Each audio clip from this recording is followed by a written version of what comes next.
Hello and welcome to Happy Hour with the Hombre.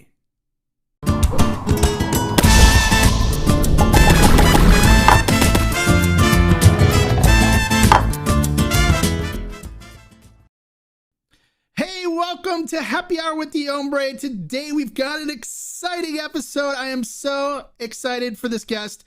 I've really gotten to know him. If you don't, and if you haven't seen him, I've done reviews of every tequila in his 123 organic line. And then he also did a mezcal called Craneo, and I did a review of that, which was also good. And I still haven't done El Luchador, but I'm going to work on getting that. That's his high proof blanco that he does as well. So the way it works, if you're new here, is that we're going to start off the first half of the show where I'm going to ask him questions and interview him and dive down deep into his background, into his philosophy and tequila making and such, and really give us an insight into who he is and his brand.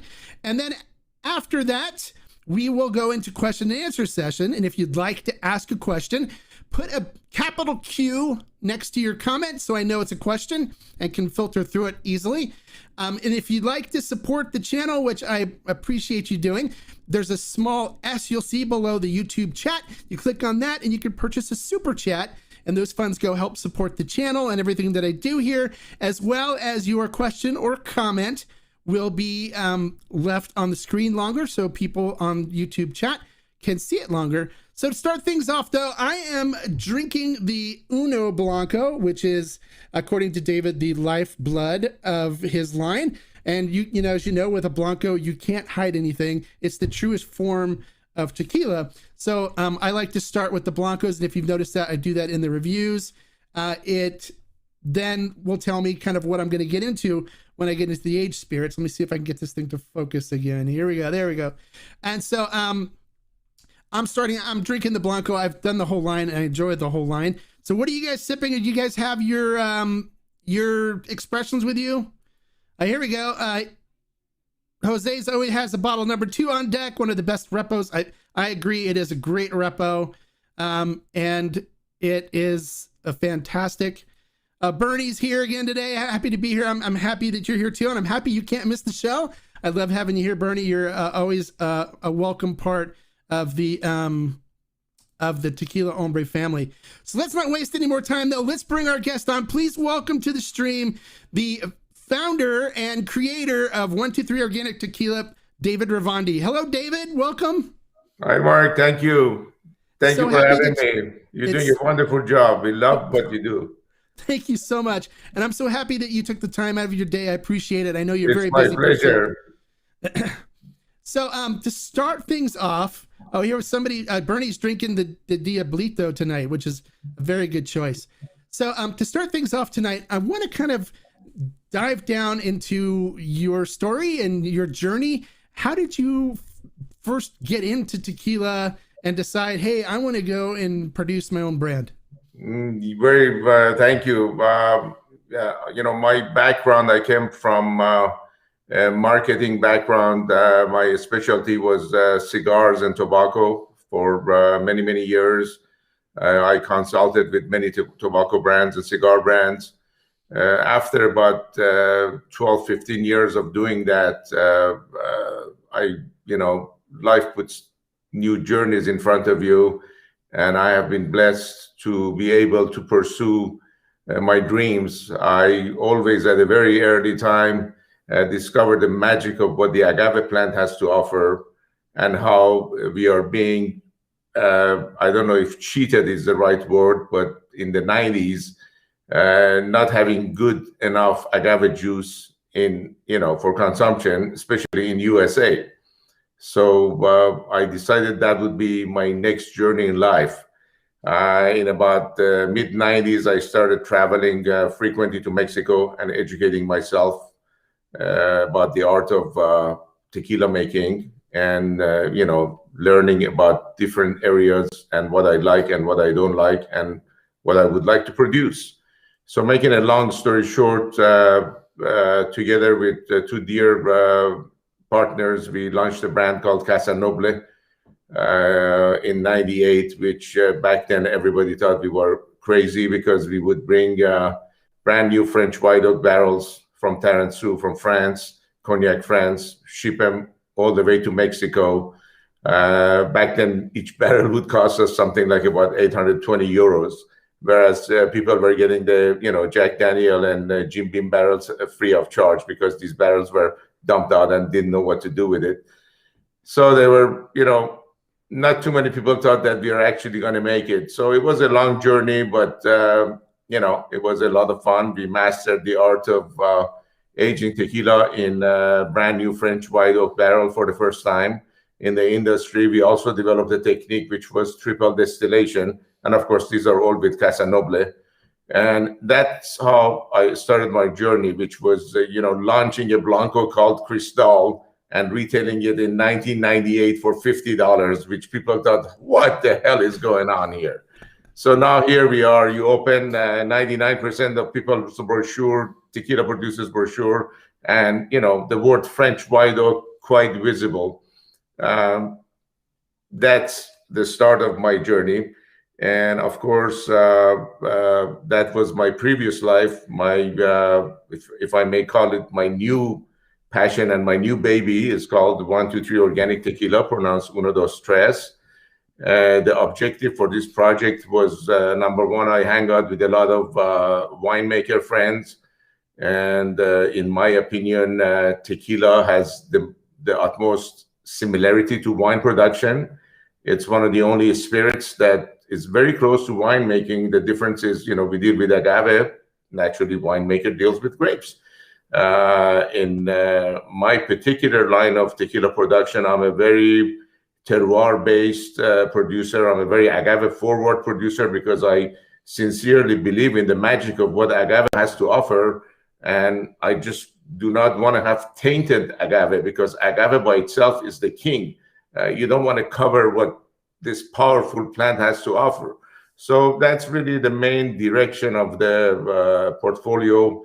I'm an organic producer. I'm a sustainable organic farmer, biodynamic farmer. So what we basically did, should I continue? Oh, absolutely. Yeah, please. Yeah, so what we basically did, we sourced out several parcels of land. Naturally, terroir, the altitude was really a key factor to us. We planted these agaves at the altitude of 4,200 feet, which is pretty high. A lot of people that are not so educated in tequila industry, after taking a sip of a tequila, the first question is it highland or is it lowland? Sometimes you don't know if it's an insult or you just stop talking and let them do the talking. Basically, highland and lowland, the first thing is the translation, which is Los Valles and Los Altos, which means the valley and the height, the highlands. But of course, there is a lot of high altitudes in the lowlands, and there is a lot of low altitudes in the highlands. Our distilleries in the lowlands is in the town of Amatitan, which is about an hour, 15 minutes north of Guadalajara, which is the second largest city in Mexico. So it's considered the lowland. In fact, my dear friends make fun of me. They say your tequila is from the midland because, geographically we are in the lowlands, but we grow the agave at the 4,200 feet. So anyway, the main line is grown at 4,200 feet. We have 14 parcels of land that we grow the agave in. Very important what the high altitude does. And when we get to Diablito, I have a small parcel of land on top of the mountains at 6,000 feet where we grow the agave single estate for Diablito. That's the end of that. I let you move on with whatever questions. Well, I think that it's great that you grow your own agave, and I know you wait until it's 10 years old, if I'm correct. Yes, I really like the lifespan of an agave plant is about 12 years. I think a 10-year-old agave has that mature sugar content bricks that we are looking for, and that's what I like to use. In fact, for El Luchador, our high-proof separate brand, we use a 12-year-old agave. So when you say that you use sustainability, do you dedicate one field a year to your batches for that year and then rotate them around since you have 14 fields? Absolutely, yes. We do that. We do the Hijuelo style, the offspring from the mother plant.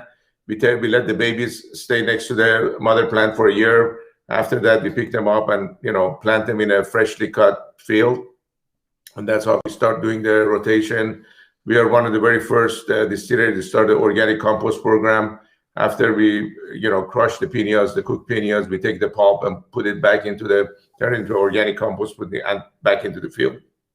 Okay, and I know you're really big in organic certification. Can you go a little bit further into detail about the organic certification process and why you like that so much?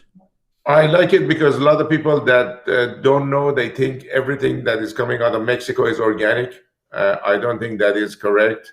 I think I would say it is organic if you see an organic certification, because that means you're practicing the steps that are required to get the organic certification. And we have a USDA organic certification and European Union, which is even a much more difficult certification to achieve.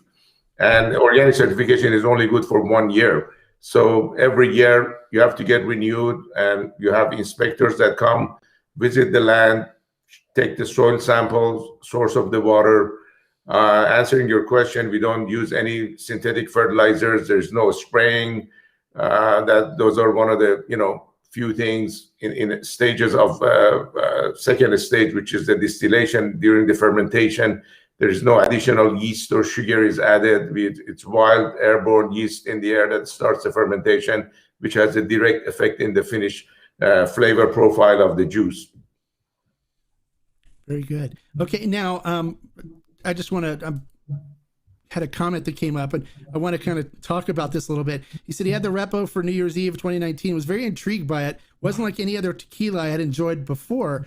And I wanted to go into your barrel aging, because you don't use old bourbon barrels. You don't char the barrels, right? You toast them. So can you talk a little bit about toasting the barrels and how that affects the flavor, and why that people get a different flavor profile from your tequilas versus other ones they may have that are bourbon barrel aged? If you look at the, let's say if you look at the, used bourbon barrel, it is charred.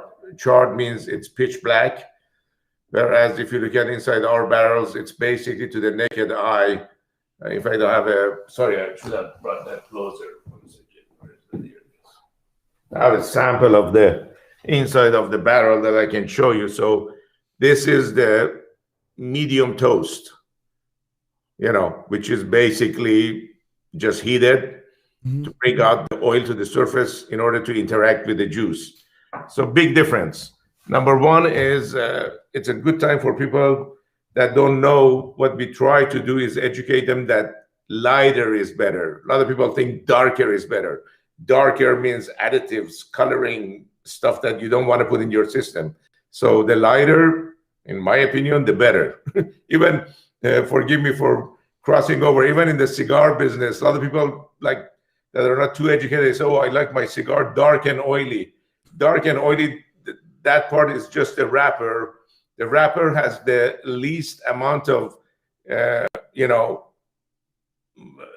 what you call the donation, the full flavor of the cigar. It's mainly the filler and the binder that give you the flavor. So the wrapper basically holds everything together. Yes, you want a nice Connecticut shade, or there is all sorts of different wrappers. Dark and oily is a good eye candy, but it doesn't really affect the flavor profile of the cigar. So it's the same. I mean, I go to the market and look at some añejos that are pitch black. What does that tell me? That tells me that the producer has a dead used bourbon barrel that has nothing to give. So what does he have to do? He has to do additives, coloring, all these things to make up for a poor wood that is dead. I mean, once the wood is dead, it's dead. It doesn't have anything to give. So you can just shave the inside of the used bourbon barrel several times until it gets to like a paper thin. You can't shave it anymore. Yeah. Well, they char it too, which gives it a smokier flavor. And it makes it. So it just, it's not, don't get me wrong, it's not that it's good or bad. It's just people that have different way of thinking and different style of tequila making. You'd be surprised how many times I'm a very hands-on producer. I'll be behind the table pouring a tequila, and one of the customers or guests would walk into me and say, you need to make your añejo like this particular brand. I'm like, no, I don't. If you like that brand, drink their añejo. This is my añejo. That's the style of my añejo, or that's the style of my reposado. So people have to remember, we are very lucky that there is so many great producers out there. and we get to enjoy the fruit of their hard work. And it's just a matter of what is your flavor profile and what turns you on, and enjoy it. For that reason, this particular brand, it's all about less is more.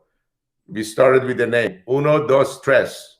Simple, less is more. What do you like? Don't worry about Blanco, Reposado, Añejo. Too much to remember. What do you like? 1, 2, or 3? Very simple.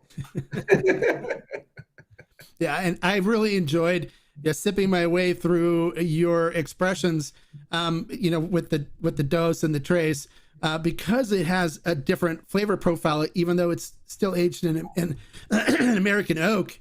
And, it was just delightful, and it's very enjoyable to sip.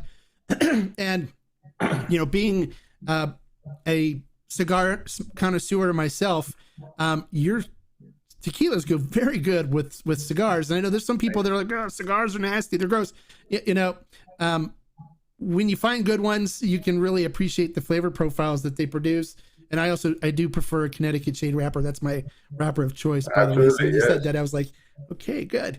But let's talk about the Diablito, okay? Because that one is a gift. I mean, it's American oak, or not French, it's French oak. Actually, Mark, forgive me for a second. I just wanted to insert something in there, which basically would be the bridge to this conversation. So when I started Uno Dos Tres, beside, above and beyond and the terroir, agave forward, I really wanted to challenge myself, because life is all about the journey that is put ahead of you and how exciting you make that journey. For that same reason, it's really upsetting to me to see people with a big financial possibility and big connections getting into tequila business. And yet when they get to tequila business, they get very lazy. They just take the route of give me, give me, give me. That's not the case. Show a little bit of a respect for our industry, and also do a little bit of a homework. All these celebrities, it's wonderful. They already are very successful in their fields.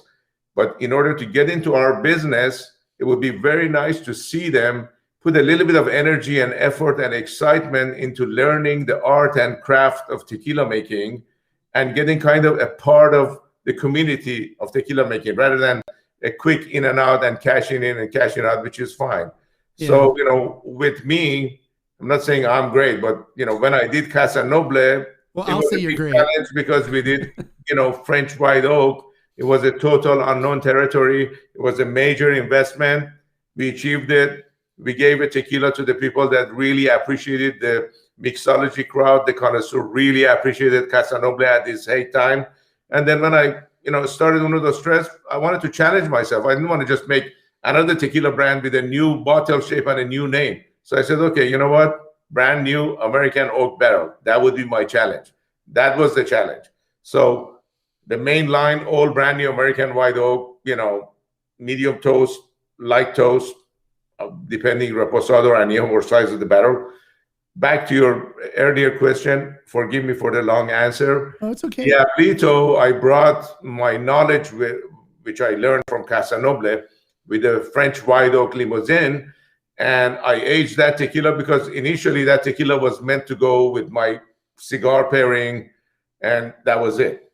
So there is the beginning of this question that you asked, and now I'm ready for answering any questions. Well, I know you told me originally that this was well, actually, let me finish with the 1, 2, 3. You said that you pay attention to it, and I mean, honestly, when you sip either the 1, 2, or 3, you can taste your passion in it, and I appreciate that. And I do agree with you on the celebrity deal, where a lot of these celebrity tequilas that are coming out are not impressive at all. It's like they came and they said, okay, well, what do you got here? I'll taste this one. It tastes okay. I'll taste this one. Well, okay, that's okay. I'll taste this. Oh, I like this one better. Let's do this one. Versus actually going out and learning about what tequila is all about. And I always, when I talk to people, I always try to tell the story when you watch my review videos of the brand, because I think the story can tell you a lot about what you're getting into. And when I hear the story of like, oh, we didn't think there was any good tequila out there, so we wanted to create something that we thought was good, that I know a bunch of that is just garbage. and that it's because if they didn't find something they liked, they didn't look hard enough. There's enough out there that I'm sure they could have found something that they liked. So I appreciate your passion, and I enjoy tasting it in the tequila. And I know that you told me that your Diablito was your own private reserve that you would age up at your house and would enjoy occasionally sitting outside overlooking the agave fields on a nice cool summer night. And then I guess some friends convinced you to share it with the world, and so you released the first batch, and thank you for doing that. And then also can you talk a little bit about how you designed the flavor profile for that? Yeah, it was one of those nights, a little bit insight in that, what I like. Of course, cigars are stinky. To those of you that don't like cigars, we are not promoting cigar smoking. It's another thing that is like a fine wine. A fine cigar is very enjoyable, whether you pair it with spirits or wine. So anyway, one of these nights with one of my dear friends, we're sitting up in the hills and smoking a cigar, looking at Tequila Valley, and drinking it, pairing it with Diablito, and he kept insisting that I should be releasing that. Once I left Casanova, I was a very, very small producer, and Uno dos Tres initially was like a little garage project for me that I was blessed that I was allowed to pursue my passion and produce a tequila brand without any sort of a illegal blockage. So when we were working on Diablito, we really wanted to bring, throughout my experience in this 30 years of tequila industry, almost every or most tequila distilleries you walk into and you meet the owner or the master distiller, they come to you and they say, let me introduce you to my extra añejo. You sit and you try the extra añejo, and then before you even open your mouth, the next word from them is, isn't this like a fine cognac? And the first thing that comes to me is, well, if I wanted to drink a good cognac, I would be sitting in Cognac, France, with several dear friend cognac producers and drinking cognac.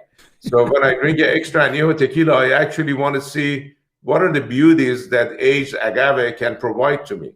So the first goal of this project for me was make an extra añejo that brings out the beauty of the agave primary, and then the rest is just complement undertone that will complete the formula.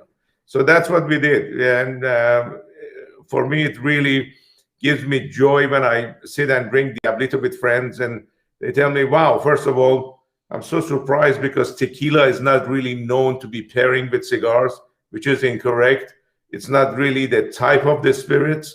It's the flavor notes of different spirits that pair with cigar, including wine. Even, you can do cigar pairing with gin, unaged gin. If it's done correctly, you have a little short Corona midday with a nice, gin and tonic. It goes really well. In fact, very refreshing, cleanses your palate, and, gets you going for the next adventure in your day.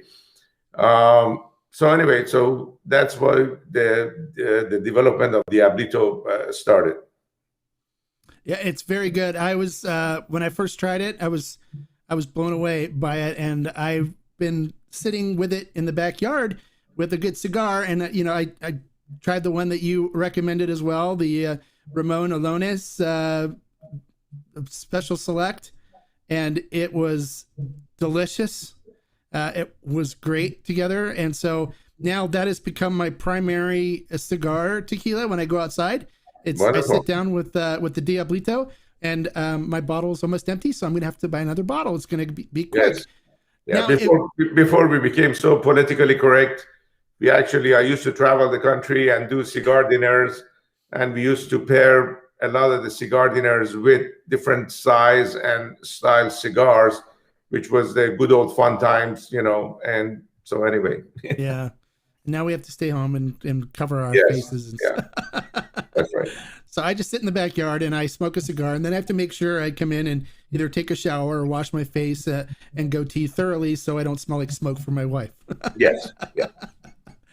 But I have to tell you that the Diablito has jumped to like my top 5 as far as extra añejos go.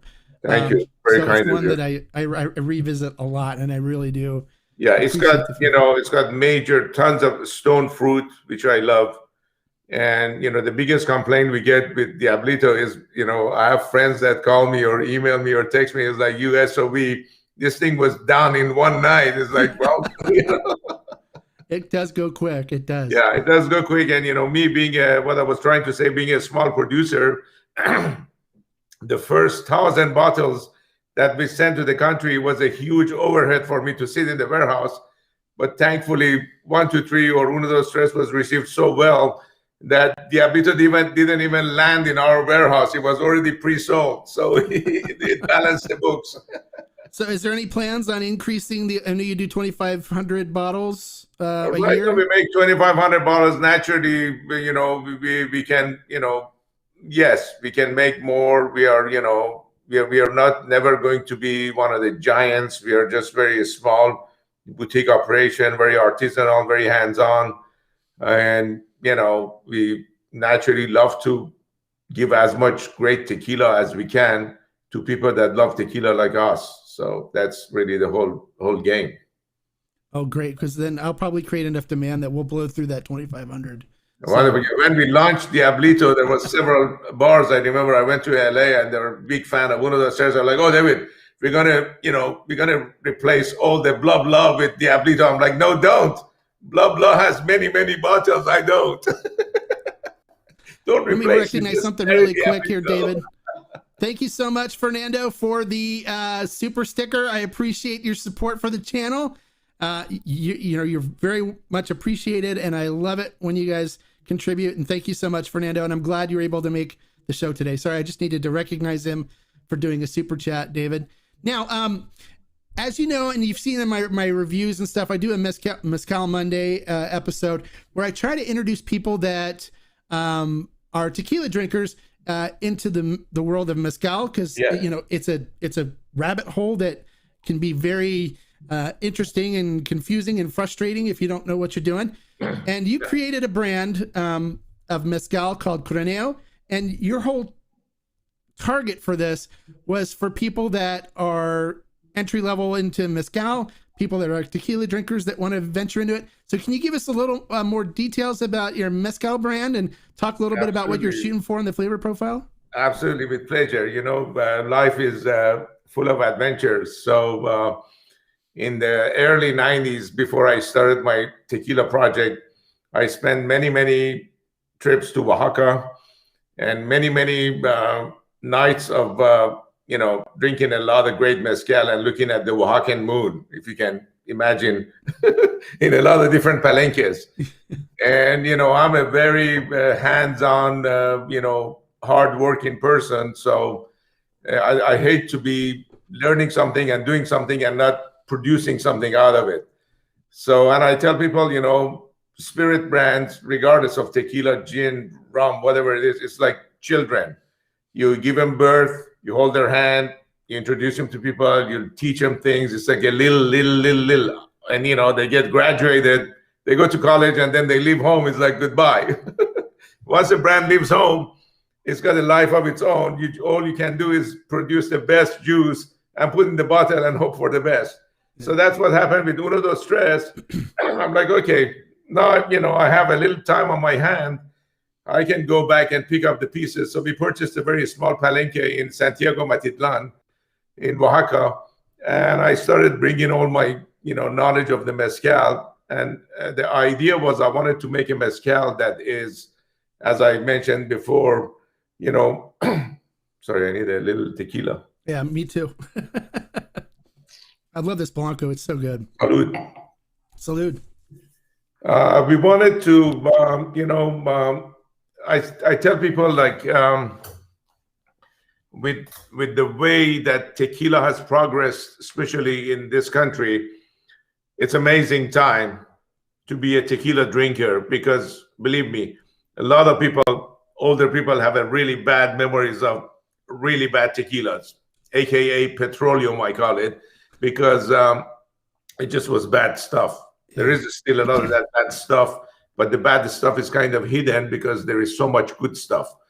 So, there's a lot of people you approach and it's like, oh, no, I had a really bad memory in college with bad tequila, and that's a very easy solve. You can re-educate those people and get them to drink good tequilas. And I've done that for the good 30 years of my life. Well, we can thank the mixto world for that one, right? Exactly. Whereas with mezcal, I believe it's a totally different set of thinking, because mezcal, I think, is a love or hate. You cannot convert a person to like mezcal. You either enjoy sipping on mezcal and continue exploring, or from the beginning, you're like, oh, no, I cannot take it. This is too much for me. For me, it was a very, I would say, a selfish project. I wanted to develop a mezcal that is very pleasing to a beginner mezcal drinker. And also, naturally, I didn't want to leave out a connoisseur mezcal drinker. So I wanted to have that complexity that is appealing to an educated palate. So that's what the project was. And I think Craneo is a very fruit-forward mezcal. It's a very subtle smoke on the nose. And it does not have that typical turpentine flavor profile that one would look for. So you might survive the next day.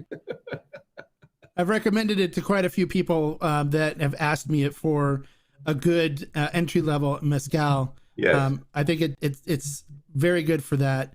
Yeah. And what I try to tell a lot of people too is that, when you dive into the world of mezcal, you can taste one that's very smoky and may not appeal to you. You taste another one and it's really fruity and sweet with no smoke, and which can appeal to you. So it's just a matter of, keep trying, because it's not like, everything tastes the same or even similar.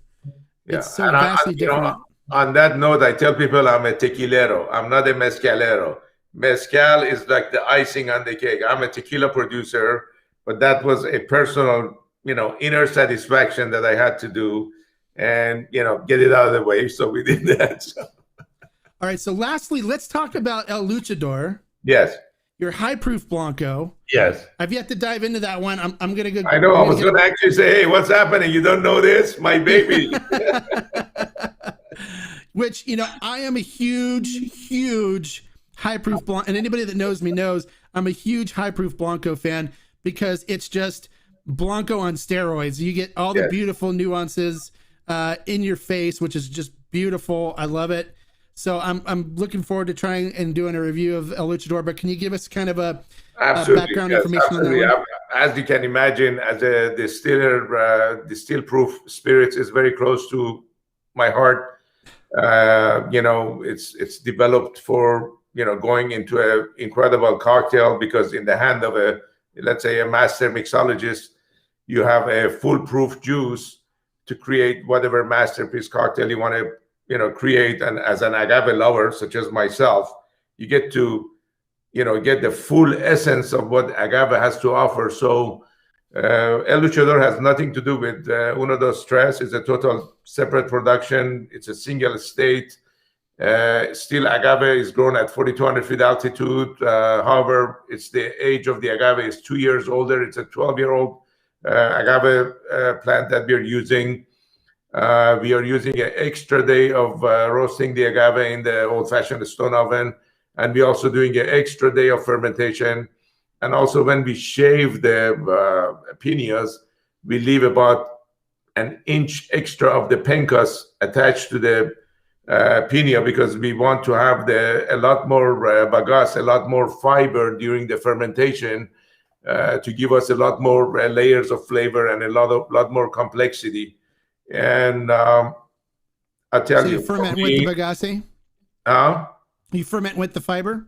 Yes, it's fermented with the bagasse. Yes, absolutely. For me, as a tequila lover, tequila producer, at the end of a long day, especially a long, hard day, I pour 2 ounces of El Luchador, and I can slowly sip on that, and you'll be amazed. A fine tequila, going back to comparison of tequila and a wine, is like a fine wine. That's why when I, visit accounts and I come across an educated tequila drinker or agave spirit drinker, it's always a joy to my heart, because, although they respect my time and my visit, and they do the tasting, they always sometimes say, hey, ask for our rep, can you pour a full pour for us? And they leave it in the back, and it's like usually they would like to revisit it in half an hour and an hour, just like a fine wine. A fine agave spirit opens up, and you start discovering all these aromas and bouquets that it did not hit your palate or your nose in the first approach. So I think that's really a beautiful thing. That so with going with the Luchador, so many aromas and flavors come to you that you did not assume agave would offer, which is pretty amazing. Awesome. I tell that's my contribution to Mexico in the 20s, because when you see the black and white movies with the cowboy with the big cut on his face sitting there, has a bottle in front of him with no label, takes a couple of shots, gets up and shoots a few people and leaves. He's drinking 110 proof tequila. Yeah, I love a good high proof tequila. So do I. Yes. So this is going to be the end of our interview segment. So we're going to go through and look at some of the comments and questions. Don't forget, if you have a question for David, make sure you put a capital Q next to your question so I can identify the question. We'll go through the comments as well. And then if you want to do a super chat or sticker like was done earlier, you can click the $ below the chat, and then you can contribute money, which helps fund all this great information that I provide you guys with the channel. All right, so let's look at what we got here. Oh, this was for me, I think. Thanks for your interpretation of drink. You opened my mind about seeking other flavors. Well, good. I'm glad I helped you. Abel says hola to both of us. Hola, Abel. Thank you for joining us today. Robert says that Dos is his favorite. I do love Dos. Dos is good. Dos and Diablito, I think, are my two favorites from the line. You just like a letter D. Get a dose of Dos. There you go. Had the repo of Dos. Okay, we did that one already. All right, here we go. How is it that you choose NOM 1480 to produce your expressions? So what? How did you? Great question. Of course, this is my third project, so I wanted to find a distillery that is very close to what my vision was. 1480 specializes in naturally organic production. We use the facility for all our distillation, yet we have separate aging room, separate barrel room, separate total style of tequila making. But I love what 1480 NOM does. Los Montes, Tequila Las Americas, great work. So that was the reason. It's in life, you have to see who sees your vision and who understands what the project is and how you can work with it. They produce some good brands out of there. I've been really impressed with the tequilas they produce out of 1480. Yeah. All right. Sarah says, I've never had a Blanco tequila as creamy and smooth as 123 Organic Uno Blanco. You actually want to just continue to sip it, not shoot. Unbelievable. I agree with Sarah. It is like, I'm sipping it right now, and it is just so creamy and salud and smooth. Thank you, Sarah. Let Sarah know it also doubles as a hand lotion if she wants to, You hear that, Sarah? It doubles as a hand lotion because of all the lipids that are in it. Because of the smoothness. All right, so Highlands is good regardless. Yeah, that's true. It is. If it's good, it's good. It doesn't matter where it comes from. No, it's a great question, Highland and Lowland, for education, but up front, in a very insulting way, it's not a good question, because it's like you're drinking wine and the producer put a lot of energy and effort, and before you even sip it, said, is this Napa or Sonoma? Yeah. Well, first educate yourself, drink the wine, and then ask the question. Right.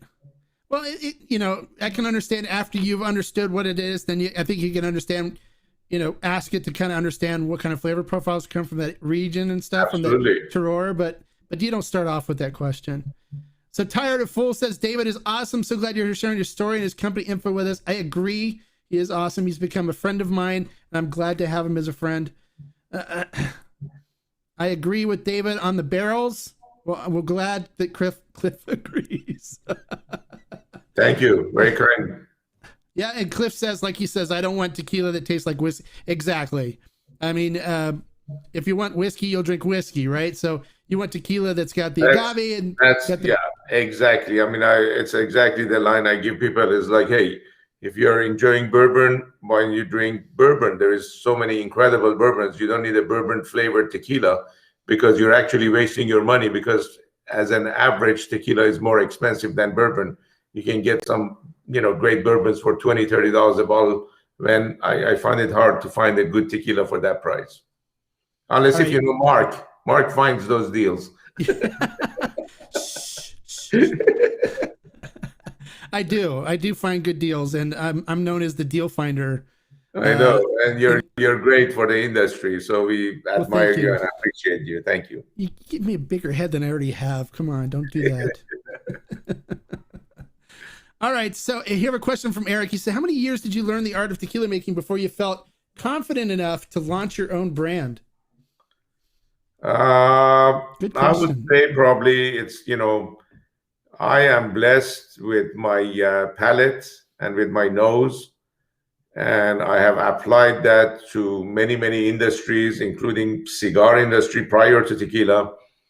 And the rest is history, because it is what you know and what you like, and then how you put the whole concept and the idea together. I think that's really the key. How many years? I would say anywhere from 2 to 5 years that I felt more confident. And, who knows, after 30 years, probably I'm back to year number 1. You never know. So how much time did you spend with like a master distiller learning the distiller process and where cuts should be? About a good 5 years. 5 years? Yeah, because I know the distillation process and understanding cuts and stuff.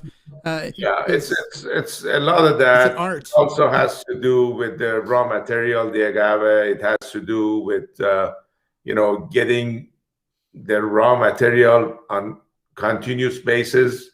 As you know, there is many distilleries in Mexico that are just distillery. There is no farm attached to it, so right. That's a big difference. And source of the water is the key to dictating the flavor profile, method of fermentation. For that reason, there is no way that you can take a bottle of tequila, any tequila, and go to another distillery and tell them, produce a tequila like this for me. Impossible. Each distillery has its own source of water, flavor profile, know-how. Naturally, barreling comes into the fact, but really, you can have the most expensive barrels. If your blanco sucks, forget about it. You can't fix it. I tell people, if you don't have time to taste someone's full tequila portfolio, blanco, reposado, añejo, extra añejo, blah, blah, the only thing you need to do is educate your palate and taste the blanco. And then you'll know if it's good, you're in for a treat. And the second thing that you can do for educating your palate is an educated tequila drinker palate can anticipate how that blanco will turn into a reposado and how that reposado turns into an añejo, because you will hit those main notes. With the age of tequila industry being invaded by venture capitalists and celebrities, you taste blanco, wonderful. Reposado is like, wow, where did this come from? Has nothing to do with the blanco. Or people launch a brand that already they have blanco, reposado, añejo, extra añejo. Is like, excuse me, how long does it take to produce extra añejo? And you just got into this business 4 months ago and you already have an extra añejo. So, they bought the old barrels. The barrels were in the barrel room. Takes everything. So people buy juice and bottle. Nothing negative, but, it's like a little things that some people care, some people don't care. But if you do care about the juice that you put in your system or you drink, very important that it was a juice that was at this stage, which was unaged and traveled throughout repo, añejo, and extra añejo, which gives you the full scope of what that producer is trying to do. And if you like it, then you can follow it. Yeah, I've been contracted with some brands that were looking to start. And they wanted to hire me on as a consultant to work with them on creating their brand. And so I started out with him, and he said, well, I want you to try some samples of what we have and see what you think as far as the brands goes. And I said, okay. And I said, so what samples do you have? He goes, well, I have a sample Blanco, a Repo, Añejo, and an extra Añejo. And I go, no. I go, you haven't even developed the Blanco yet. What are you doing with an extra Añejo? I said, if we're going to do this right, we got to create a Blanco that's going to be suitable for what we want to represent our brand. And, let's start with the Blanco. So he went 15, 16 times in with the Blanco before he decided to give up on the brand now. So it's no longer going to happen. But I guess it's a bigger investment than he thought. But I told him, I said, anybody can buy a distillery's old stuff that's sitting in a barrel that nobody else bought before and call it a brand. But if you want it to be really good, you got to create a Blanco that has the flavor profile you want and then age it from there on. So it's going to take several years, at least 3 years to do an extra Añejo. But you got to be patient through the process and it'll pay off in the long run. All right. Jacob says he just opened up the 3 and it's up there with the best. I agree. It is up there with one of the best Añejos. Yes, the beauty of the Tres, what I like is the best part of the Tres for me is the finish, because it's very fresh and very lively. Remember, rewind back, you're at the age of a tequila industry with a lot of dead barrels. So a lot of additives, a lot of coloring. A tequila that has a liveliness in a stage of Añejo and gives you that finish. Because remember, Añejo is targeted to a brown spirit drinker. So brown spirit drinker is looking for certain notes, is looking for a certain weight on the palate. In fact, Añejo might come across as a little higher proof than the rest of the portfolio. It's not. It's the same proof. It's got a very clean finish. It does what it needs to do. Again, I am not a super intense, full flavor Añejo producer when it comes to Añejo, because I still would like agave to be present. Agave has to be present. Be just undertone complement. That's the key for us. I don't want to just mask your palate with oak and just give you a little agave. It's the other way around. Yeah. And that's great. Whenever I do reviews of Añejos, I always say I want agave forward, and I want the agave to be present. I don't want it because anybody can over oak a Blanco, and that for me, if you don't care, if you're just going to be smoking a really harsh cigar and don't want to really taste the agave or whatever, then fine. But if you want to be a tequila connoisseur aficionado and really want the full flavor profile, it's got to be agave forward. Anybody can over oak a tequila. It's easy. And Lee says it's Diablito and chocolate. Oh, I haven't tried that yet. Yeah, it's absolutely a good dark chocolate. Lee is absolutely correct. In fact, Diablito, yes, but in general, of course, pre-COVID, when we did a lot of pairings, I have several friends that do single source organic chocolate from South America with anywhere from 68% to like 78% cocoa, and we would pair them with Blanco, Reposado, Añejo, and Diablito. Amazing pairing. We did cheese pairing with tequila, chocolate pairing with tequila, and it's like the notes that you hit, if it's picked correctly, amazing. Yes, chocolate and tequila are match made in heaven. Mexico has some of the best cocos in the world. Oh, dark chocolate is like my weakness. And when I asked my wife to marry me, I said, "There's only one thing I love more than chocolate, and that is you," because chocolate is I love good dark chocolate. Dark chocolate is also very good for you. So Andre says TMM doesn't have 1, 2, 3. Okay, so Andre, Tequila Matchmaker isn't always accurate all the time, and when they list stuff, it's normally late or sometimes not accurate as far as things being active and not active. Because things will go inactive. It doesn't mean it's not being produced anymore. It just means they've produced enough that they don't need any more produced for a while. So I know David just came back from the distillery from producing a batch. So it's still pretty much happening, but Might have been there was a lull from the last batch, and so they went inactive, but it's back to active again. Am I correct, David? Yes, that's great. Yeah, Okay. it's like, unfortunately with the, pandemic and, Mexican government organization, there is a lot of delays because a lot of the agencies, branches that are in Guadalajara are closed. So only the main branches in Mexico City is open. And even the ones that are open, most of the employees are working out of home. So a lot of the paperwork and stuff like that have major delays. And that's what you see. Yeah. So, it's all good. You're still here. Robert says tequila and chocolate is the next Reese's. Yeah, you got your tequila in my chocolate. You got your chocolate in my tequila. That's right. All right. Cliff, yes. But shh, it's a secret. We're not, there's too many people on this feed to talk about. Well, if you didn't catch it yet, I am work partnering with an online store, and we will have every expression of 1, 2, 3 tequila. And I will talk to David too about who their distributor is in California to work getting a Luchador on there as well. So you guys should be able to purchase it. No, absolutely, yeah. From the site as well. I see that Cliff also asking about Florida, right? Is he? Let me see. We'll get down to that. Cliff asks a lot of questions. He's one of my favorite people because he's pretty bold, and he it drinks good tequila. Is a source of good energy. Yes, and he's not afraid to ask if master distillers why they won't change their name of their tequila. That's fine. Hey, he knows what he wants. Yeah. All right. Sarah says Craneo is really introductory. It's a perfect smoke, light, sweet, great intro into the category. I agree. I believe it's the same exact thing, Sarah.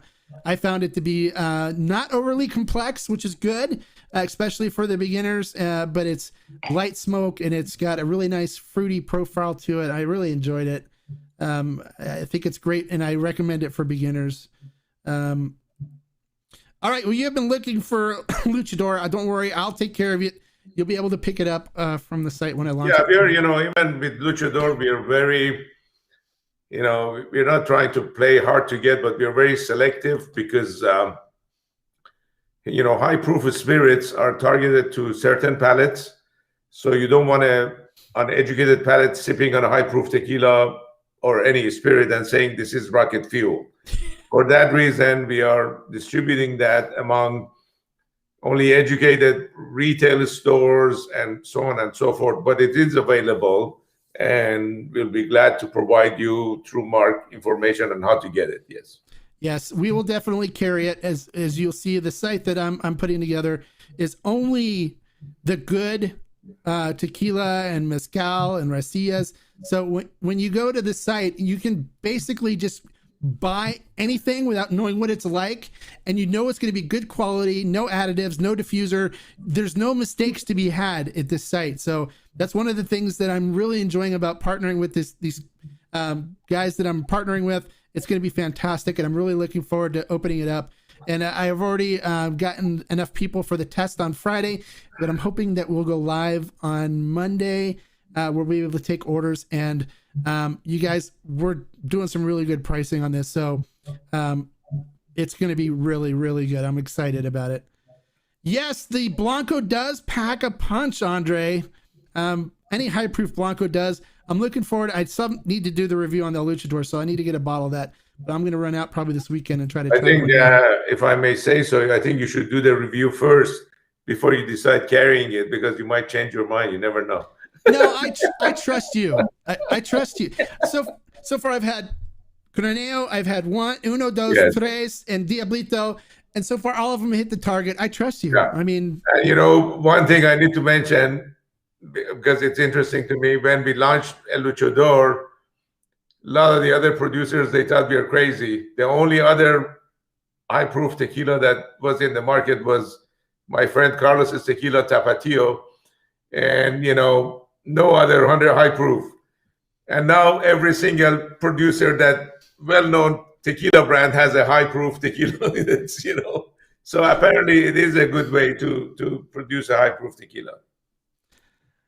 And Cliff says that he was very interesting to hear you talk about the tequila scent. He said his wife looks at him like he's crazy because he inhales the aroma between sips. How could you not inhale the aroma? It's such a great aroma. I like Cliff. He knows his stuff. He does. Yes. Cliff and I had some fun on Monday. We yes.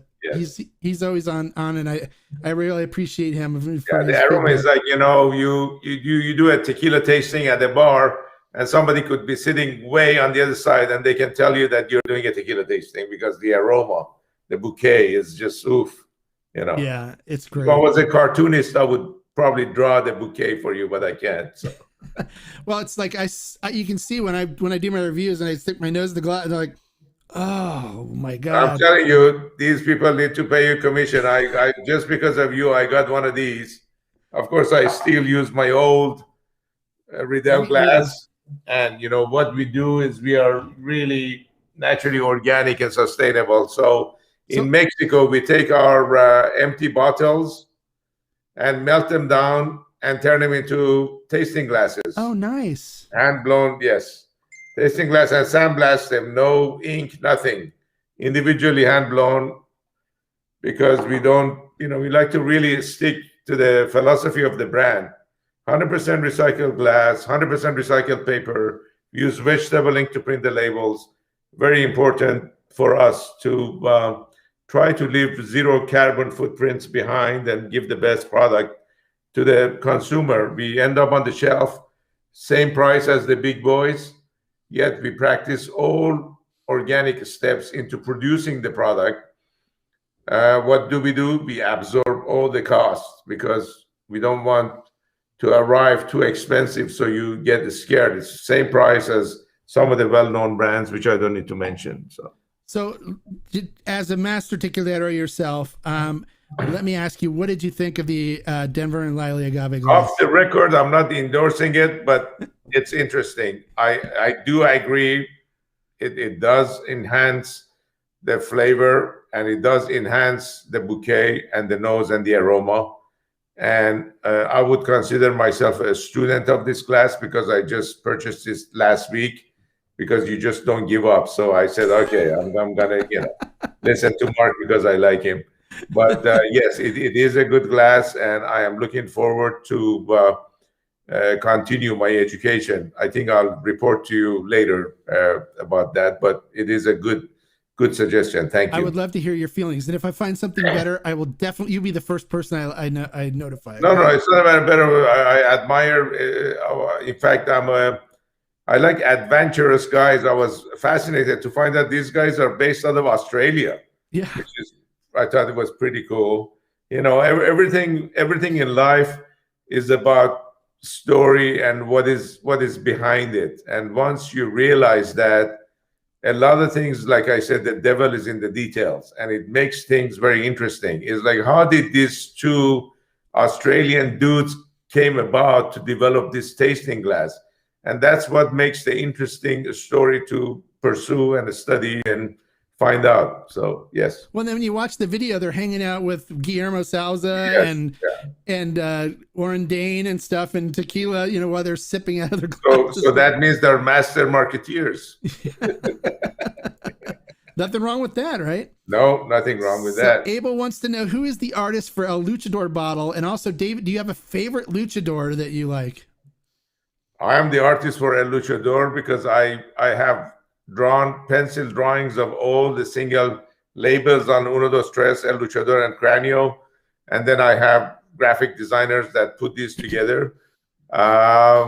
Santo, all-time favorite. In fact, we were so blessed because my dear friend, chef, I do a lot of tequila pairing, tequila dinners in the country, and Jose Andres, which I'm sure probably you guys either know or heard of him. Oh, yeah. He was nominated for Nobel Prize, one of the most fascinating people that I've met in my life. It was very interesting because he does a big tequila and a mezcal event every year. He's based out of Washington, D.C. with all his restaurants. Of course, now he's global everywhere. But he's doing a lot right now for COVID, for Oh yeah, families that are starving. He's been doing a lot of absolutely. great He does stuff. a lot of stuff for COVID. He does a lot of stuff for natural disasters. As soon as there's a natural disaster, he and his culinary team fly there and make sure they provide food for all the people. But anyway, on the fun side, when I was launching a Luchador, I want to say it was like maybe 2014 or so.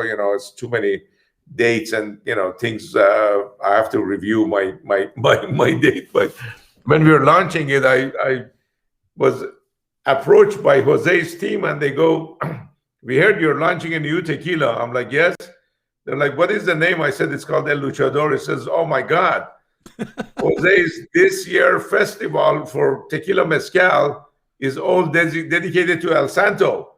And through his son, he got a hold of the recipe book of all his favorite food that he liked to eat. Is there any way that we can have you, launch El Luchador in Jose's restaurant in DC? I said, absolutely not. So that's how the whole thing came about. And it was fascinating because Jose picked up all this recipe that El Santo is like the old time, Mexican wrestler, famed, of course. God bless his soul, he's passed. And it was fascinating. It was amazing. Yeah, we had a really good time. But, I think I would like to see a lot more luchador action in this country because it's such a fun sport and it brings out a lot of great, Mexican talent. Yeah. All right. So Andre wants to know, what does open air fermentation bring to the tequila? The open air fermentation brings to tequila is the tequila gets the chance to breathe. That's what that brings. Well, it's wild yeast too. So you know, if there's fruit trees and stuff that are around, it absorbs the absorbs the distillery environment. Yeah. Like in the case of Casanoble, when we did open air fermentation, the Casanoble state has gorgeous citrus trees around. So Casanoble absorbed all this citrus and mangoes flavor profile in there, so. Yeah, so it really does it changed the flavor profile. Yeah. And we had last week we had Tony Sayas on from El Tequilero. Yes. He was talking about the mango trees. Love their product. Great product. Oh, he's a fantastic guy. He makes fantastic tequila. Yes. He was talking about the fruit flies from the mango trees coming over and visiting his fermentation and delivering some of the mango flavors from the trees and stuff. So you get some of that really adds and increases the experience that you're going to get from the tequila. Absolutely. All right. So Robert wants to know, how about doing a single barrel dose in French oak? Mark, here's another. Yeah. Okay. So David, I don't know if you follow, but I do have a group that I call the Tequila Barrel and Agave Collective. Okay. And we buy special barrels of tequila. And then I have them hooked up with a retailer where people from in the group can purchase the tequila and we ship it nationwide. And so we're doing some really special barrels of stuff that isn't really open to the general public. You can't walk into any store and yet. And we're actually doing a pilot project right now with Cascaween with that's actually a great product. Sal over there. Yeah, great product. Yeah, great product. He's making a special batch for us of the Tahona Reposado. So if you ever are inclined to experiment with a batch and do a couple of barrels of something, my group will take it. We'll ship it nationwide so people all around the country can have access to it. And let me know. We can do that, but unfortunately it will be in American oak, not French oak, because DOS is aged in American oak. So we're not going to age a special blend for one barrel. So yeah. Right. Yeah. It could be American oak. It could be, or it could be a Diablito, where it's done in a cognac barrel versus a regular French oak barrel, or we can do it in a French oak barrel, but age it for longer, like a 10-year aged Diablito or something. Anything that you want to experiment with? Yeah, I don't, forgive me. I do, I think tequila, I'm one of those producers that I have like around me probably about, of course, I'm not alcoholic, but I have probably about 1,500 bottles around me here. And so there is, tequila. Yes, there is. Yeah, there is. I have many tequila producers friend that when we go out, they only drink tequila. But I'm the kind of guy that drinks a lot of different stuff. So, I know each spirit has a different effect on the system, and love the fact how tequila is an upper, and you really pick up, and it's very great energy. I also think I categorize the spirits into two different category. I call them very awakened juice and very lazy juice. I think the awakened juice for me would be the agave, because what other spirits can you put in a barrel and 2 months later pull it out and it's day and night between blanco and reposado? Like, try to do that with a whiskey, or try to do that with a bourbon, or try to do that with cognac. It's like, normally they need 10 years or so in order to. So that's what I call lazy juice. You need to slap the juice and wake him up in order to absorb some flavor. So on that same note, I think tequilas, for me, the height of the tequila is like around 5 years. After that, it's downhill. Yeah. So if you ever want to try experiment with a batch and you want to know what people think about it, call me about the barrel. We'll take it. Yeah. And we'll send it throughout the country and get people talking about it. And then if you decide to launch it as a product, then we'll help market it for you. That's what we do as a group. Thank you. Yeah, we appreciate you and everything that you do, and any way that we can help you, we're here for you. Okay. Wonderful. And JD says, by default, Santo is the best luchador. So he agrees with you. Thank you. Thank you, Jay.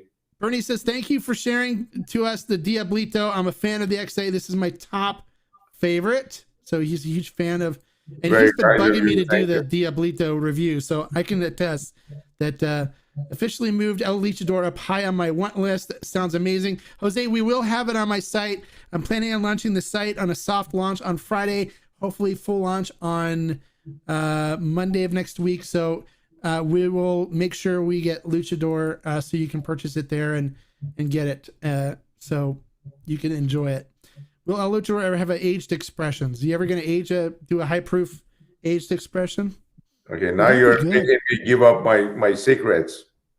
The answer is yes. So that means yes. All right. I'm putting dibs. I'm putting dibs for the Tequila Barrel Collective to get your first. Right. But it will not. Okay, yeah, it will not be. Anyway, that's its future conversation. But the answer is yes for now. Okay. Well, we get dibs for the Tequila Barrel and Agave Collective. Okay, and we'll talk about this offline. All right. But I want to be able to spread the news about this all around the country and share it with everybody. So if I see it showing up in Total Wine, I'm going to hunt you down in Healdsburg and I'm going to find you and we're going to have a discussion. Yes. I didn't know you were in Healdsburg, by the way. My sister-in-law lives up there. So wonderful. But David, my U.S. base was L.A. and with the pandemic, I decided to move to a smaller city, and we're back and forth between Northern California and Mexico. Yeah. Well, my sister-in-law, her sister and brother-in-law own a vineyard up in Healdsburg. Almost went up in flames recently, but it's still intact. So I love to go, meet them. Yeah, I will. I'll see if I can connect you guys. So Mark Wilson wants to know, what cigars would you pair? What cigars pair would you suggest with your different expressions? So what do you think goes with like the Blanco, the Dos, the Tres, and the Diablito? It's the Ramon Alones. We are going to. We might have to steal another hour, different day from Mark for this question. Hey, we got 32 people still on the feed right now, so you're setting a record. You're talking to a very, very, 40-year-old passionate cigar smoker, been to Cuba many, many times. So I hate to come across as a snob, but I mainly smoke Cuban cigars, and I have, been blessed to find some. Depends, there is a method to the madness in anything. So there is a reason there is so many variety of cigar sizes, and depends how much of an avid cigar smoker you are, first of all, people don't realize that cigar is not a nicotine fix. That's why I love the fact that cigar in Spanish or Latin American is known as puros. And puros means the purification of the soul. So, it's cigar is something that is meant to be sitting with your buddy, talking, bonding, having a good time, and enjoying puffing on a cigar. First of all, you don't inhale a cigar. Of course, forgive me for doing a cigar education. Most of you already know. It's okay. I need you to call my wife and kind of explain this to her, because she doesn't believe me when I tell her. Very, for me, I have a cigar smoking room at home, and I collect a lot of ashtrays, and I have friends come in here and they see all the ashtrays, and all of a sudden they reach out to their pocket to light a cigarette. I'm like, what the hell do you think you're doing? And it's like, lighting a cigarette. I'm like, no, sir, you cannot smoke cigarette in my house. So that's a different story. Pairing cigars with different tequilas naturally. On a case of a blanco, I don't want to say it's lighter because all the spirits are 40% alcohol, but you want something cleaner, I would go with a Hoyo de Monterrey. Oh, Hoyo de Monterrey has a great line of cigars. I love the Excalibur. The number 3 Excalibur is fantastic. Yeah. So unfortunately, your knowledge is non-Cuban and my knowledge is Cuban, so I don't want to conflict it. But because they're slightly illegal here in the U.S. Yes, I know. I understand. I'm not trying to get arrested, but I'm just trying to say Hoyo de Monterrey Epi number 2. Those are legal in Mexico, so that's what we smoke. Yeah. Epi 2 would be a really great pairing with a blanco. In the case of the reposado, it's got a nice baking spices, got a nice spicy finish. I would definitely go with a Monte Cristo number 2, or I would do any of the Partagas. We can indulge and do some, Cohibas. If you like a Cohiba Robusto, would be a really good pairing with that. In case of Añejo, I would definitely like to pair that with maybe a H. Upman Sir Winston. Moving to Diablito, I like the Romeo and Juliet is really good. I've had a Romeo and Juliet with the 3, and that was really good. Actually, Romeo Julieta Churchill is a very nice cigar. There's of course different sizes. They have a really good, smaller short smoke. I mean, it just depends how much time you have. It's anywhere from 30 minutes to 2 hours. You can go from a little, Corona Junior to a double Corona. Right. Diablito, like we were talking with Mark, I really like a small producer or a small unknown cigar in U.S. called Ramon Iones. Their specialty are 2 sizes. They make a Robusto called Especially Selected, and they also make a really good double Corona called Corona Gigante. Hard to find, but man, delicious to smoke. And David sent me a couple of those cigars to try, and after I tried it with the Diablito, I opened up the pocketbooks and spent the $265 to order one from London.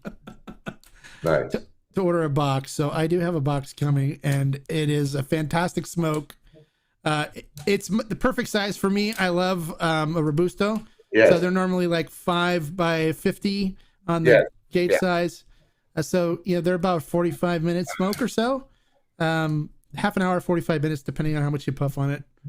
And it was a fantastic cigar, and it paired perfectly with the Diablito. So I agree that it does work well. I love Robusto, especially talking about the politically correctness, in this era that we live in. Robusto is a very civilized size. It's a 45 minutes smoke, you can, depends where you live. I'm a double Corona guy, and I've lived a good life and smoked a lot of great cigars. So I like the double Corona, and when I'm done. I toss it out. But double Corona is very special cigar, in my opinion. Special cigar size, yeah. Some of the ones that I've had, Mark, just to kind of give you an idea that I recommend, Hoyo de Monterrey Excalibur, like number 3s, which is a really nice. I think it's a Corona sized. It's a fantastic smoke that goes. I used it with the number 2, and it was really good. Also the Romeo and Juliet Capuletta, which was really good as well, with the 2, and I smoked it with the 3 as well. And then I also had one that what was the name of it? I can find it here. Hold on.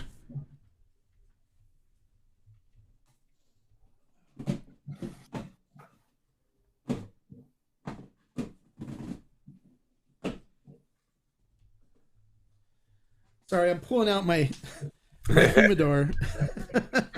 You're going for the eye candy now. Yeah, it's actually called it's a Monte Cristo. It's the white series. Right. This was fantastic with both the 2 and the 3. Really good. And then if you go to Famous Smokes, and I don't know, he's got some cigars all over the place, but the Rocky Patel Market Selects are really good with the 3 and with the Diablito. Yeah, So Rocky is a good friend. Oh, you know Rocky? Cigars. Yeah, very good. Know him for 30 years. Yeah. He has some good cigars.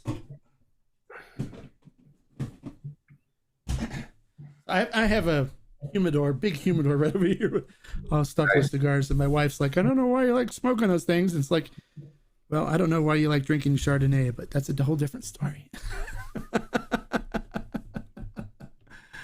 All right. So next, is a repo a good place to start to try this brand? Actually, start with the Blanco. Yeah.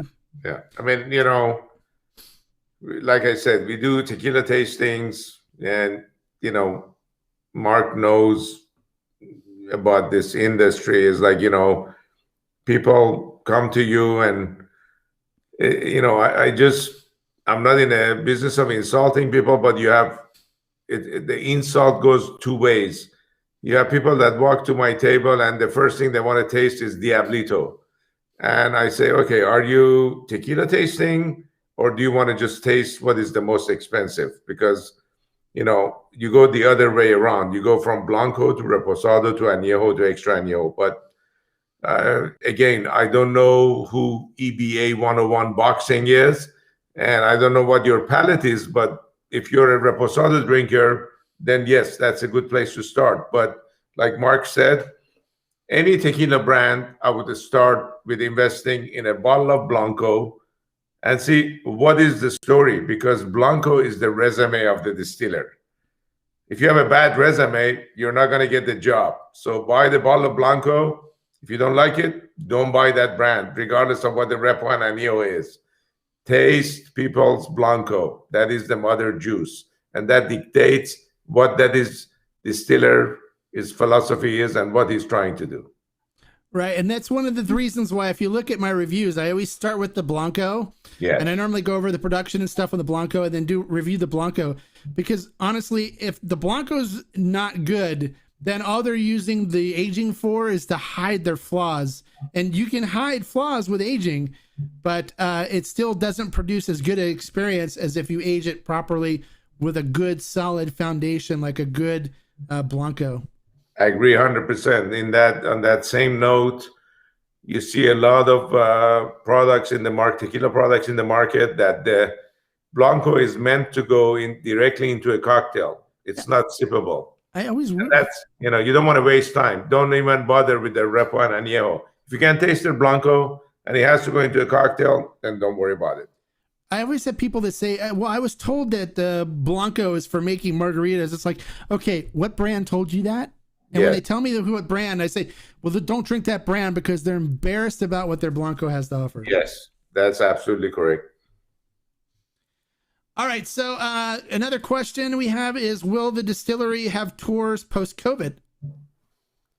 I hope so.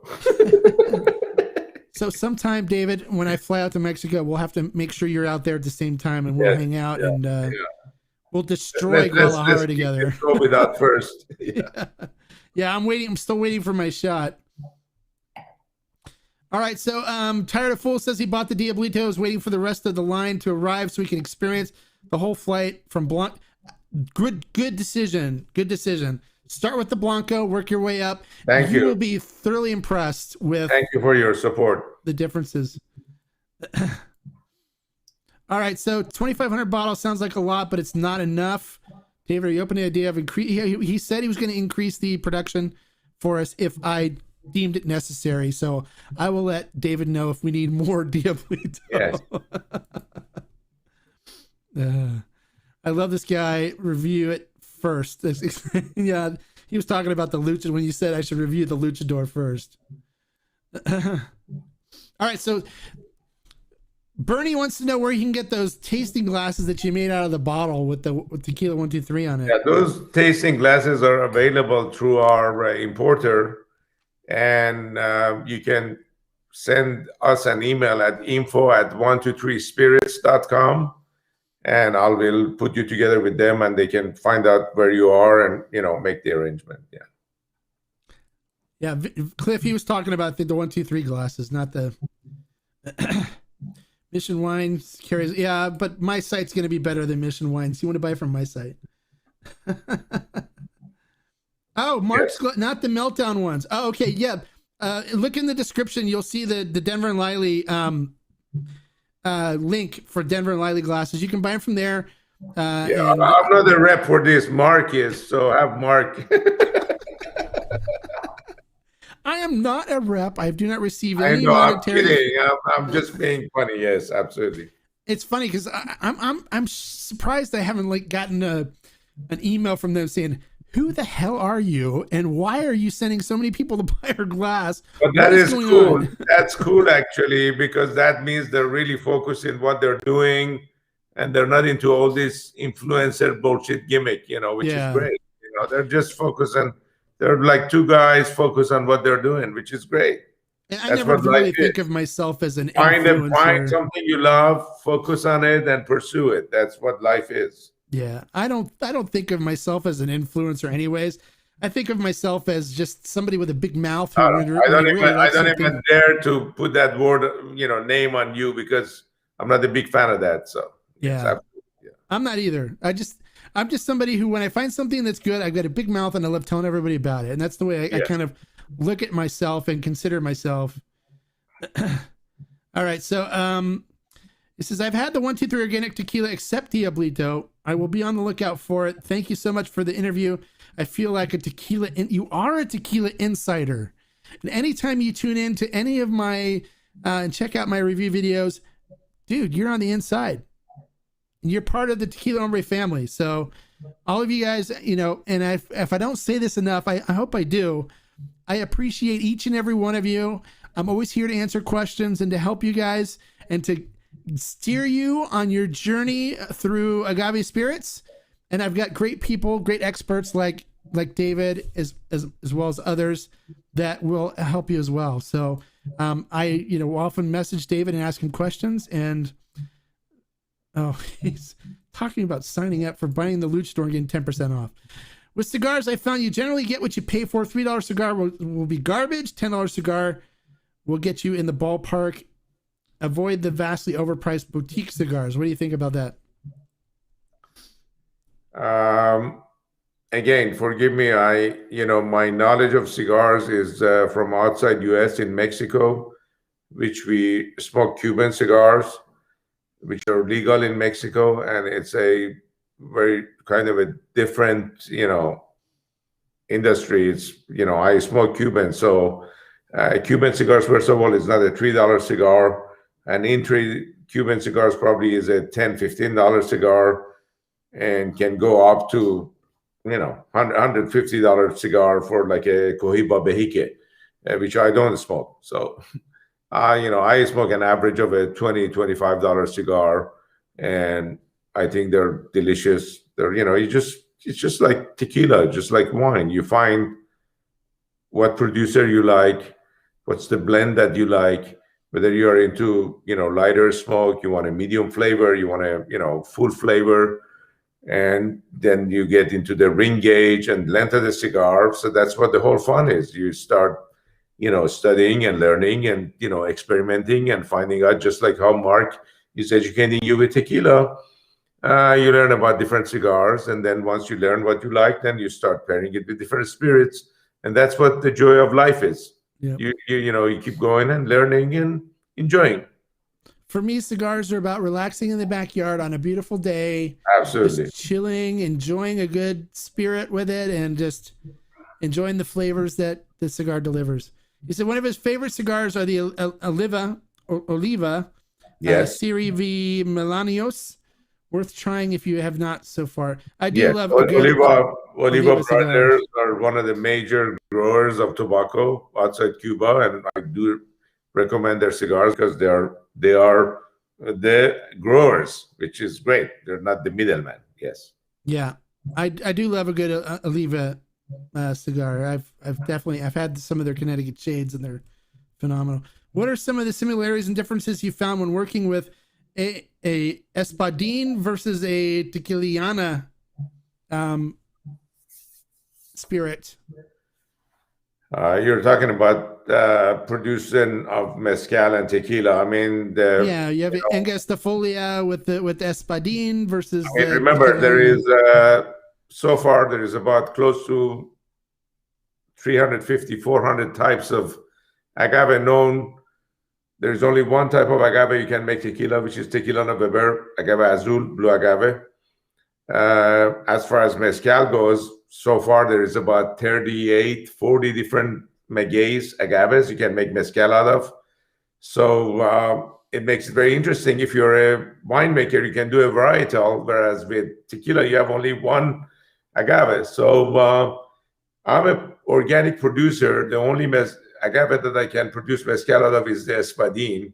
So I'm not sure if I'm answering the question, but that's, where that is. Well, they're kind of similar, in that, they're kind of cousins from each other. Hold on 1 second. Oh, is he going to grab an Espadín from the back room? We'll see. Stay tuned.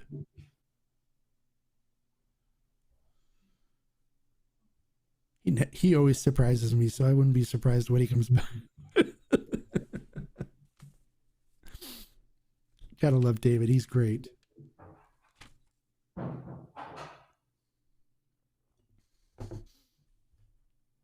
Oh, Ubaldo, you went ahead and splurged. Awesome. Wait, I don't make any money on it, so I don't care if you buy them or not. They're good glasses though, so yeah. Break in the glass. Let me know what you think. Okay. I'm not lying to anybody. It's like I've got nothing to gain or lose, whether you buy the Denver and Liley glass or not. I like it, so I like to tell people about it. Yes, he is. Well, you're welcome, Cliff. You're a buddy of mine, and I'll leave this up here so David can see it when he comes back. But I'm glad you enjoyed this episode. We're already an hour and a half into it. Sorry about that. Oh, no worries. So Cliff wanted to say thank you. I had to take care of some business. I understand. You don't need to go into details. Cliff wanted to say thank you for your spending the time and talking with us today. And then Ubaldo went ahead and bought the Denver and Liley glass, even though neither of us is getting paid for it. So it really doesn't matter. It's actually Mark Denver and David Liley. You're here. I wish I made a commission on those. Yeah. So Robert says, thank you, David. You are a distinguished gentleman in the tequila industry. He definitely is a distinguished gentleman. Very kind of you. Thank you. I'm really proud to call him a friend of mine. I occasionally message him and we chat back and forth, and I cherish the friendship that I've developed with David over the last very kind of you. Same here. Thank you, Mark. I mean it, David. Any 123 merch available? Yes. Look, I'm wearing a 123. Look at the back. You see? Yes, there is 123 merch. And where's my water bottle? I got a water bottle. I got all kinds of. David sent me a little gift package, and I was so excited. I was like a little schoolgirl at Christmas time or something. It was, yeah. Very kind of, yeah. All kinds of great stuff. You can see if you look on the back. Yeah, there it is, right there. Right there. That's a Tequila 123 bandana. but I'm trying to figure out how to display on the back wall so people can see it when I do my reviews and stuff.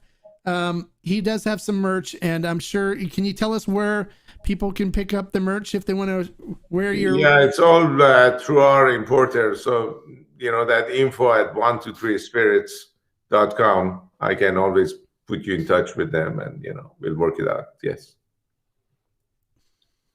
So Bernie wants to know which one of the Montez brothers is the master distiller for your tequila. Which one do you work with? I work with both of them. I like Eladio and I like Alvaro. They're both great guys. We, consult with both of them. So great team. Awesome. Yeah, Eladio is great. I've talked to him before.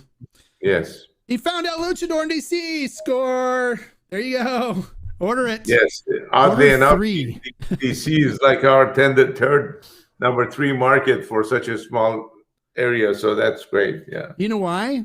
It's because they don't have the same regulations that all the other states do. It's because all the governors or the senators and the congressmen, they make it so it's easy for them to get drunk.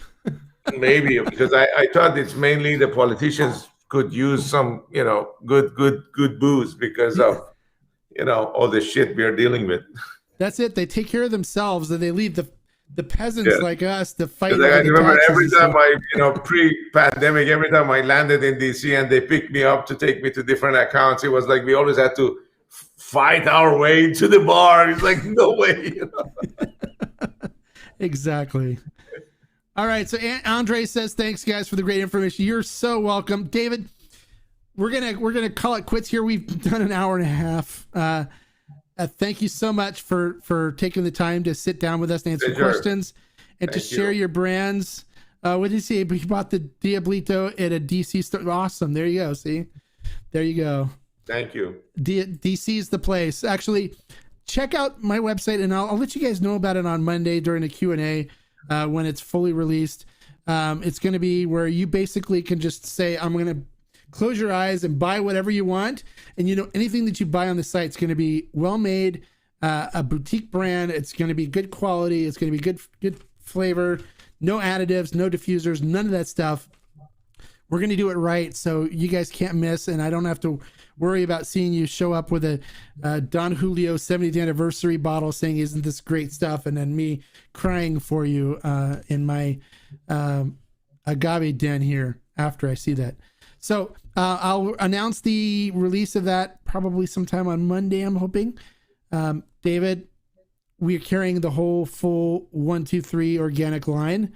And I'm going to make sure we have a Luchador so all the people that want it here can pick it up, as well as we'll have Craneo as well. So we salute you. Thank you again for taking the time. You're awesome. We appreciate you. And thank you so much for all you do for the tequila world. Thank you very much. You're the best, Mark. I appreciate your time and the energy and appreciate your followers, your group. Thank you for all their questions and thank you for educating yourself and drinking good tequilas. There is many good tequilas out there. It's through the help of people like Mark that you guys get to learn who's doing the right thing and who is not, and then it's through your own palate and your own deciding whether this is good or not. Because at the end of the day, it's going into your system and you want to put the best that is out there into your system. And we'll never judge you for not liking the same flavor profiles that we like. We will never, pick on you for liking something different. Everybody has their own journey, and it's just a matter of where your journey takes you that matters in your life, right? So, David, I know you know my saying, and so we have to finish in a big way here with, as I always say, life is too short to drink bad tequila. Bad tequila. Salud. Ching, Salud. ching. Bye, everybody. We'll see you guys later. Look for my review coming up this Friday, and then I have another one on a Mezcal Monday on Monday, and then we'll see you guys for Q&A on Monday. Thank you so much for tuning in. Bye. Wonderful. Thank you.